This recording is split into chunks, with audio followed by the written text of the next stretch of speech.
ये टेस्टिंग का शेड्यूल भाई जो हमारे टॉपर्स है वो यही करते हैं। आप लोग मुझसे पूछोगे कि सर ये किसका बता रहे हो आप, भाई हमारे टॉपर्स यही फॉलो करते हैं। ये जो टॉपर्स टॉप 100 में रैंक लाते हैं, टॉप 500 में रैंक लाते हैं, वो यही कर रहे हैं। बट ये उनके लिए है जिनका रिवीजन बहुत भयंकर चल रहा है। जिनका रिवीजन नहीं चल रहा है वो, हेलो गाइस, कैसे हो आप लोग? मेरा नाम है प्रशांत जैन। और दोस्तों पिछले कुछ समय से जब से जेईई मेन के रिजल्ट आए हैं, इनफैक्ट जेईई मेन जब से खत्म हुआ था, आप लोग के काफी सारे क्वेश्चंस हमारे पास आ रहे थे। बोर्ड्स की वजह से 12वीं क्लास के क्वेश्चंस रुक गए हैं, बट ड्रॉपर स्टूडेंट्स के क्वेश्चन अभी भी आ रहे हैं। और ये क्वेश्चन कुछ इस तरीके से है कि सर 1 मार्च से 18 मई के बीच में तकरीबन 80 दिन होते हैं, इसमें हम लोग कैसे मैनेज करेंगे? 1 अप्रैल से 8 अप्रैल के बीच में जेईई मेन 2 होने वाला है। जेईई मेन पे फोकस करें या जेईई एडवांस पे फोकस करें? अप्रैल अटेम्प्ट दें या ना दें? क्या सर ऐसा कोई तरीका है जिससे दोनों मैनेज हो जाए? क्या सर टेस्ट सीरीज क्या लें, स्टडी मटेरियल क्या लें? तो प्लीज इस वीडियो को एंड तक देखिएगा ताकि आपको मेरा जो पर्सपेक्टिव है वो पता चल सके कि भाई मैं क्या सोच रहा हूं, मैं अपने बच्चों को क्या करवा रहा हूं। ठीक है, तो सबसे पहले मैं इस क्वेश्चन का आंसर देना चाहता हूं कि जेईई मेन करें या जेईई एडवांस का करें। तो ये दोनों क्वेश्चन रिलेटेड है बेसिकली। देखिए, अब मान लीजिए आप एक कोचिंग में पढ़े और आपका मेन फोकस आईआईटी करना ही है। ठीक है, जेईई मेन आपके लिए पड़ाव था एक। जेईई मेन के अंदर क्या होता है ना, मैथमेटिक्स तो फिर भी थोड़ी सी सिमिलर सी आती है, जेईई एडवांस सी थोड़ी सी डिफिकल्टी की साइड पे आती है, बट केमिस्ट्री और फिजिक्स में बहुत डिफरेंस आ जाता है। इस वजह से काफी सारे JEE advance aspirant JEE main में अच्छा परफॉर्म नहीं कर पाते हैं।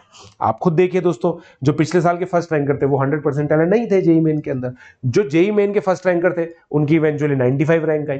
तो कोरिलेशन थोड़ा बहुत है बट बहुत ज्यादा नहीं है। अब सर कहां सर आप बड़ी बड़ी बातें कर रहे हो टॉप रैंकर्स की, आप तो हमारी बात करो। तो चलो मैं आप लोगों की बात करता हूं। अगर कोई बच्चा है जो जेईई एडवांस एस्पिरेंट है और उसकी ग्रेटर देन 99 परसेंटाइल है, ठीक है, इस बच्चे को तुरंत प्रभाव से केवल जेईई एडवांस के लिए फोकस करना चाहिए। Sir greater than 98 percentile. अब एक बच्चा पता क्या बोलता है मेरे को, सर मैंने बहुत सिली मिस्टेक कर दिया था, आपने बोला था कि जेईई मेन का पेपर थोड़ा सा प्रेशराइजिंग होगा, बट हमने आपकी बात नहीं मानी, प्रेशर तो लिया, झेला, मगर सिली मिस्टेक कर गए।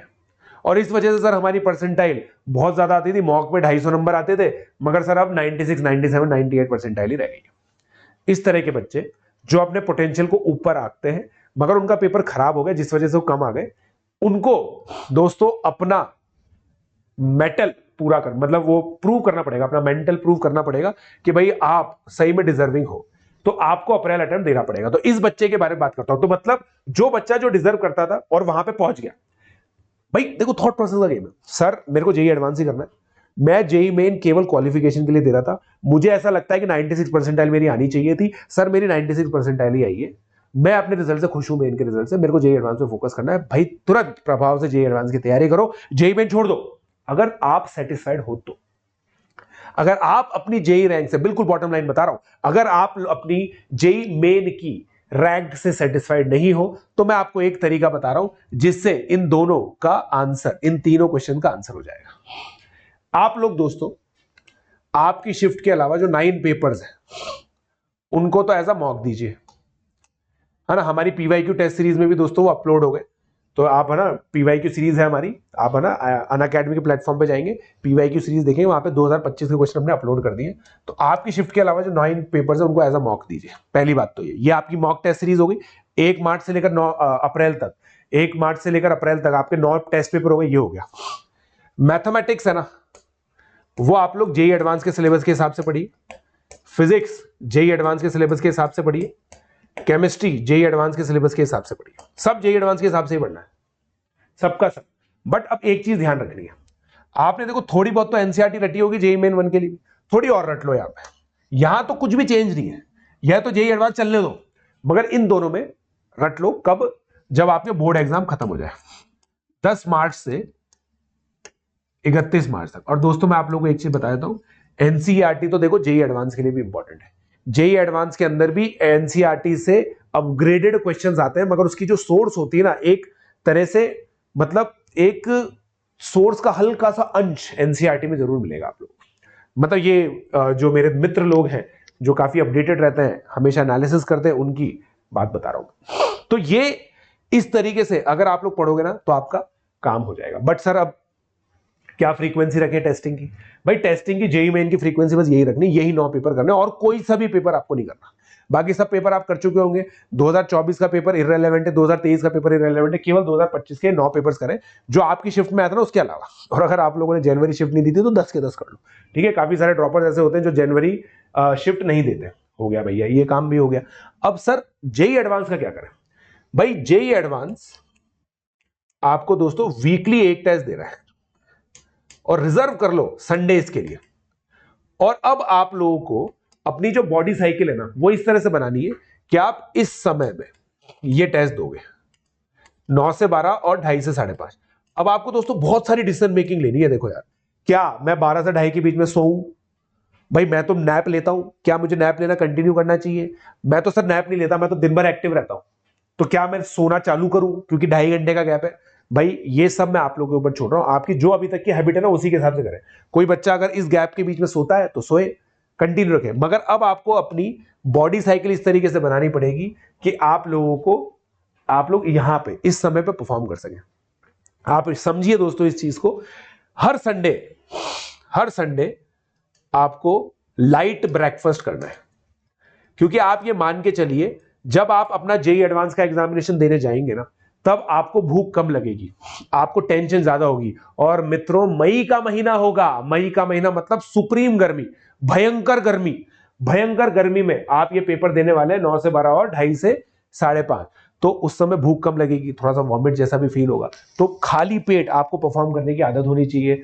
बनाना जो एनर्जी फूड्स होते हैं उस तरह के खाने की आदत होनी चाहिए। तो संडे को आप लोग को दोस्तों अपने आप को ट्रेन करना है, क्योंकि 18 मई संडे है, संडे 9 से 12 2:30 से 5:30, तो हर संडे अब आप जेई एडवांस का पेपर देंगे। एक और सजेशन, 2019 से लेकर 2024 तक या फिर 18 से भी चालू कर सकते हैं, इन पेपर्स को, ये जेई एडवांस के पेपर्स को आप एज लाइव अटेम्प्ट करेंगे।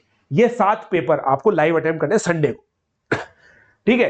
तो अभी से लेकर जितने भी संडेज आ रहे हैं अपन गिन लेते हैं, ठीक है। 2 को संडे, 2 मार्च, 9 मार्च, 16 मार्च, 23 मार्च, 30 मार्च, ठीक है। फिर अप्रैल के 4, है ना, फिर मई के 2, तो ये 4 5 2 5 4 2 11 संडे हो गए। 11 में से 7 संडे आप ये दें, 4 संडे आप अपना कोई एआईटीएस वगैरह कुछ दे सकते हैं, मॉक पेपर दे सकते हैं, मगर हर संडे आपको जेई एडवांस का पेपर देना है। अच्छा, अब जेई मेन के बाद, जेई मेन आपका हो गया 8 अप्रैल को, 40 दिन है, उसके बाद ये फ्रीक्वेंसी डबल हो जाएगी। हर वेडनेसडे और संडे को आपको टेस्ट देना है। अब मान लो कि सर हम तो सुपर स्ट्रांग है, सर सब कुछ सही चल रहा है, तो भाई आप लोग, है ना, ट्यूसडे, फ्राइडे और संडे टेस्ट देंगे। समझे आप मेरी बात? ये टेस्टिंग का शेड्यूल भाई जो हमारे टॉपर्स है वो यही करते हैं। आप लोग मुझसे पूछोगे कि सर ये किसका बता रहे हो आप? भाई हमारे टॉपर्स यही फॉलो करते हैं। ये जो टॉपर्स टॉप 100 में रैंक लाते हैं, टॉप 500 में रैंक लाते हैं, वो यही कर रहे हैं। बट ये उनके लिए है जिनका रिवीजन बहुत भयंकर चल रहा है। जिनका रिवीजन नहीं चल रहा है वो, उनका क्वेश्चन ये होगा कि सर स्टडी मटेरियल क्या ले।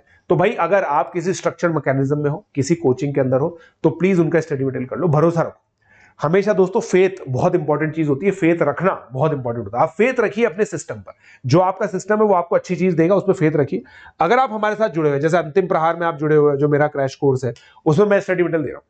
बेसिकली जहां पे पढ़ रहे हो उनका स्टडी मटेरियल लो, उनसे सीक आउट करो, ठीक है। और बाकी दोस्तों टेलीग्राम पे टॉर्च लेके ढूंढोगे, थोड़ी कम डिम वाली टॉर्च होगी तो भी आप लोगों को बहुत सारा स्टडी मटेरियल मिल जाएगा, वो मैं आप लोगों के ऊपर छोड़ रहा हूं। तो दोस्तों ये गाइडेंस है मेरी आप लोगों के लिए। मैंने आप लोगों को कुछ एकेडमिक बातें बताई, कुछ नॉन एकेडमिक बातें बताई, मैंने अपने ओपिनियंस आप लोगों को बताए। कुछ भी कमेंट आप लोग कर सकते हैं, आप लोग पूछ सकते हैं कि सर ये चीज का डाउट है अभी तक क्लियर नहीं हुआ। I will make some follow up videos for all these things, right all the queries. ये क्वेरीज मेन थी जो मेरे पास आई थी और इसीलिए मैंने आप लोगों को ये बता दी। और बाकी दोस्तों आपको पता है 1 मार्च को क्या है? 1 मार्च को, 1 मार्च ही क्यों लिखा सर आपने? 1 मार्च को हमारा एनुअल बड़ा इवेंट है जिसका नाम है आरंभ।